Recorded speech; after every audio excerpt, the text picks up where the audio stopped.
Assalamualaikum, selamat pagi. Silahkan memperkenalkan diri.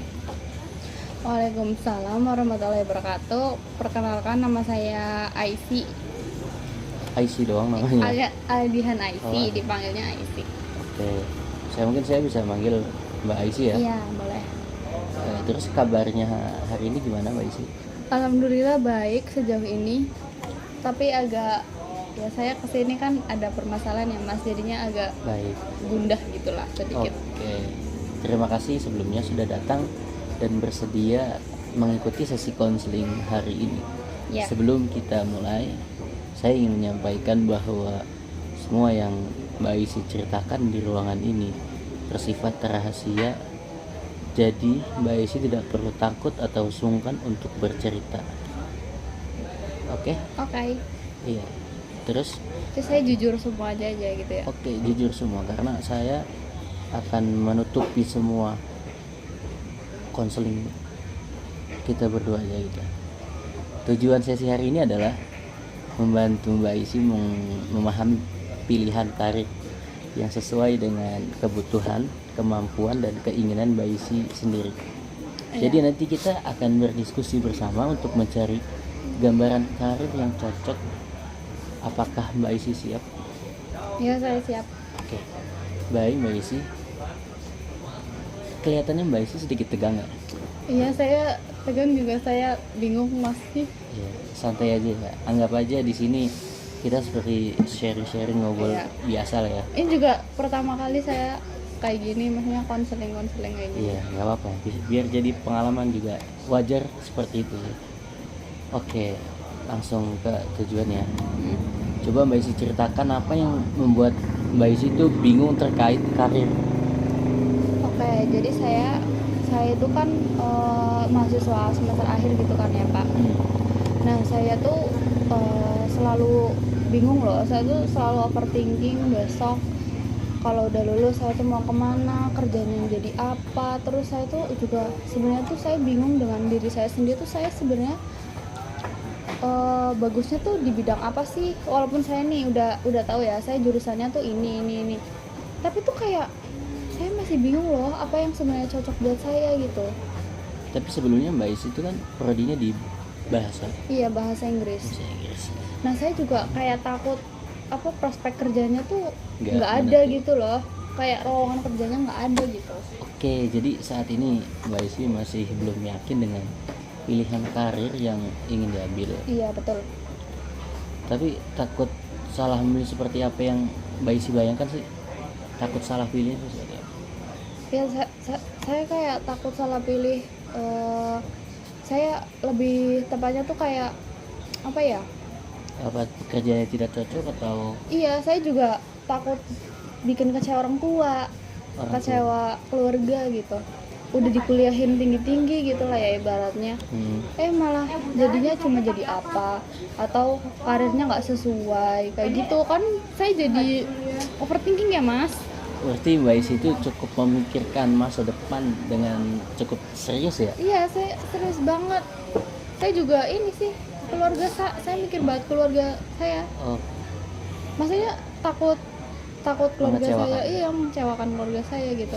Nah, selain itu ada gak sih hal-hal yang buat Mbak Aisy merasa terbebani lebih selain keluarga mungkin? Apa ya? Paling terbebani sih itu Mas. Lingkungan mungkin? Lingkungan kayak pertemanan gitu. Ya Apa-apa. apa dari tetangga melihat Mbak Aisy? Iya itu termasuk itu. Saya takut mengecewakan orang tua saya. Kalau misal tetangga saya itu kan kadang julid-julid gitu ya Mas. Iya. Nah, itu saya tuh takut orang tua saya tuh dijulitin. Oh, orang tuanya. Iya. Oh, jadi di satu sisi Mbak Aisy itu memilih karir yang sesuai dengan diri sendiri. Iya. Nah, tetapi di sisi lain juga ada harapan keluarga, ada dari tetangga yang mempunyai pandangan harus sukses kelihatannya. Iya, kayak gitu. Nah, Saya itu lebih takut persepsi orang sampai ke orang tua saya sih. Kalau saya sendiri saya kayaknya nggak terlalu mikirin, tapi semua itu sama orang tua gitu loh. Oke, yang paling pasti ya orang tua. Tapi Mbak Aisy itu merasa tertekan pastinya. Iya, saya merasa tertekan. saya tuh kayak overthinking tiap malam gitu loh mas, ini mau dibawa kemana gitu. Berarti kondisi itu memang bisa membuat seseorang menjadi bingung dan ragu dalam mengambil keputusan. Kalau Mbak Isi ada kurang percaya, mungkin ada kurang percaya diri juga. Sometimes sih, Kadang-kadang. Oke, jadi sekarang kita coba mengenali diri Mbak Isi ya. Oke. Terlebih dahulu, menurut Mbak Isi kegiatan apa yang paling disukai selama kuliah? Perkuliahan, Iya, saya suka berorganisasi sih mas. berorganisasi. Berarti Saya anak tuh kayak suka nyibukin diri sendiri gitu, ngerjain diri sendiri. contohnya kegiatan Ya, itu. organisasi doang. Iya, volunteer gitu. Itu yang membuat Mbak Sebenarnya Isi, capek. tapi Cuma kalau nggak kayak gitu nanti tuh kayak overthinking gitu loh mas, tentang masa depan itu, tentang karir itu. oh berarti cara Mbak Isi buat menghilangkan pikiran-pikiran overthinking itu Iya. berorganisasi. Mm-mm. Oh, Kayak di situ kan saya juga kayak ketemu temen, ngobrol sama temen kayak gitu. berarti Mbak Isi itu memiliki minat di bidang apa bisa? Sosial. Iya. Nah, sekarang kalau menurut Mbak Isi kemampuan apa yang paling menonjol menurut Mbak Isi? Kemampuan apa ya? Kemampuan mendengarkan mungkin saya lumayan bagus. Kalau dari akademik mungkin? Contoh? Iya, akademik misal saya lebih suka atau lebih minat dari bidang apa gitu di kuliahan. Mungkin karena saya mahasiswa bahasa Inggris ya. Iya, Jadi saya ya itu sukanya bahasa Inggris. bahasa Inggris. Oh, jadi berarti selama di kuliah Mbak Isi mungkin bisa explore dari bahasa Inggris ya? Iya, betul. Oke. Kalau dari nilai hidup Mbak Isi lebih mengutamakan pekerjaan seperti apa? Yang menguntungkan sih, Yang menguntungkan? yang uangnya banyak. Oke, realistis ya. Iya, realistis.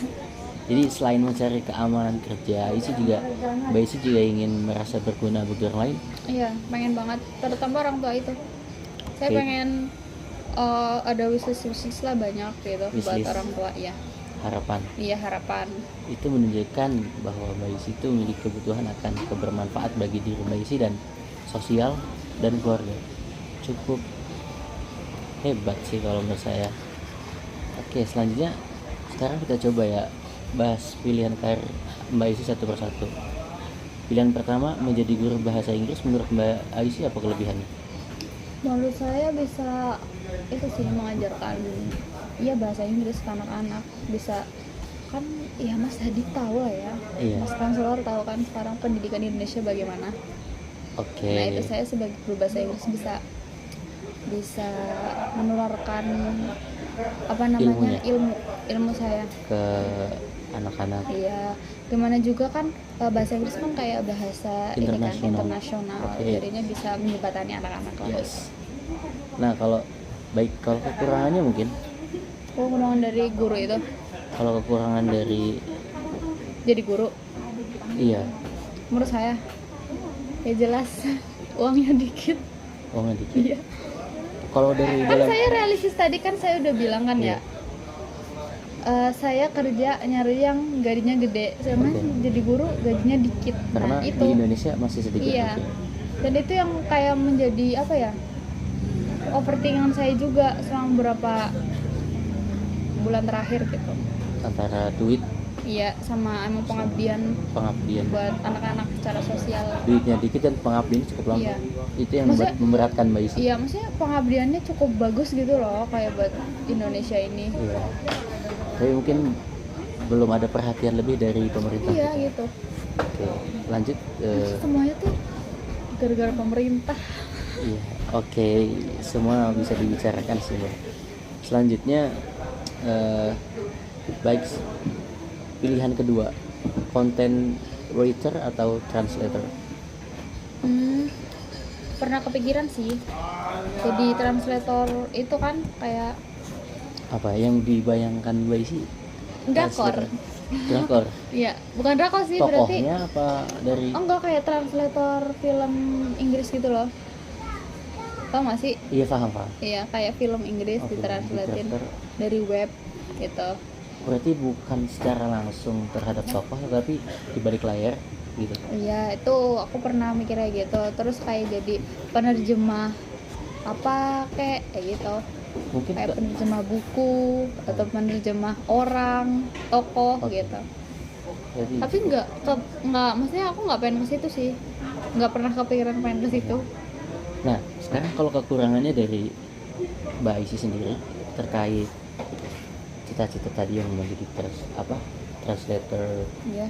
gitu, dari diri Mbak Aisy mungkin kekurangannya apa sih yang aduh ini.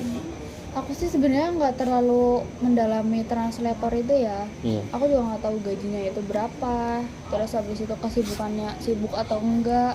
Jadi aku kayak menempatkan translator itu tuh kayak apa namanya, kerja sampingan pilihan gitu lah. kedua. Bukan pilihan kedua tapi kerja Kerja sampingan. sampingan. Iya, kayak misalnya aku awalnya kerja utama jadi guru, terus itu translator tuh sampingannya kayak gitu. Misal kalau ada pilihan, kalau dari mending jadi guru atau jadi translator, Tergantung duitnya. jadi realistis Iya, ke duit lagi. duitnya. Jika paling banyak dari translator, Mbak Aisy pilihnya translator. Tapi kalau misal bisa dua-duanya kenapa enggak gitu. Oke, jadi kalau dilihat kalau di Mbak Aisy itu sudah mulai mempertimbangkan kelebihan dan kekurangan dari masing-masing pilihan ya. Nah, kalau dilihat dari minat, kemampuan dan kebutuhan dari Mbak Aisy, pilihan mana yang paling mendekati? Iya, apa tadi yang termasuk gara-gara duit itu? Iya, paling ya itu saya akan milih opsi yang kedua itu. Oke. Jadi kalau dua-duanya bisa kenapa enggak? Oke, sekarang saya lanjut ya. Saya ingin misalkan sekarang coba bayangkan Mbak Aisy itu benar-benar menjadi translator. Apa yang ingin Mbak Aisy capai? Apa ya Mas? Translator kan akan membantu seperti apa? Mungkin dari Mbak Aisy atau dari orang yang di translator atau dari pihak-pihak Mungkin lain? biar bermanfaat aja nggak sih buat orang lain? Bermanfaat buat orang lain, terus Membantu. saya dapat duit. Oke. Saling mungkin membantu tapi yang berduit ya? Iya, betul. Oke. Selanjutnya mungkin itu tujuan yang baik. Lalu langkah awal apa yang ingin Mbak Aisy lakukan setelah lulus? Nah, saya kan bingung ya Mas. Saya pengen kerja gitu kan, Oke. biar dapat duit buat orang tua gitu. Tapi saya juga pengen lanjut S2 gitu loh. S2 Iya, sama bahasa Inggris. iya. Gitu. Menjadi sastra bahasa Inggris. Iya. Hah? Sastra bahasa Inggris atau bahasa Inggris doang?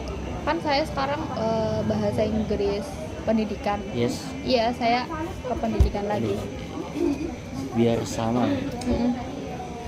Nah, Oke. itu juga saya bingung mau iya atau enggak, soalnya masih kayak abu-abu gitu. Oke, mungkin nanti bisa dibicarakan setelah ini mungkin. Oke saja, hari ini Mbak Aisy sudah memahami potensi diri dan mulai menentukan pilihan karir yang sesuai dengan kebutuhan Mbak Aisy. Nah, gimana perasaannya sekarang? Saya lumayan lega sih. Tadi saya punya insight baru jadinya. Oke. Yang kalau bisa dua-duanya kenapa enggak?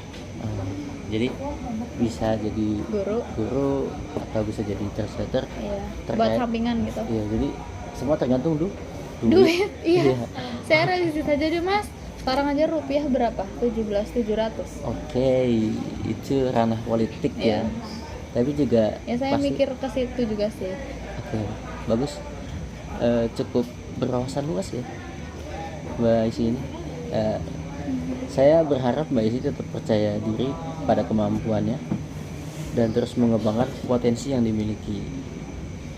Oke, terima kasih atas ketersediaannya Mbak Aisy untuk hari ini melakukan sesi konseling. Mungkin nanti kalau memang berlanjut kita akan mengadakan sesi konseling berikutnya. Kayaknya berlanjut Mas. Oke, kita tutup ya. Ya. Dari saya terima kasih. Wassalamualaikum warahmatullahi wabarakatuh. Waalaikumsalam warahmatullahi wabarakatuh.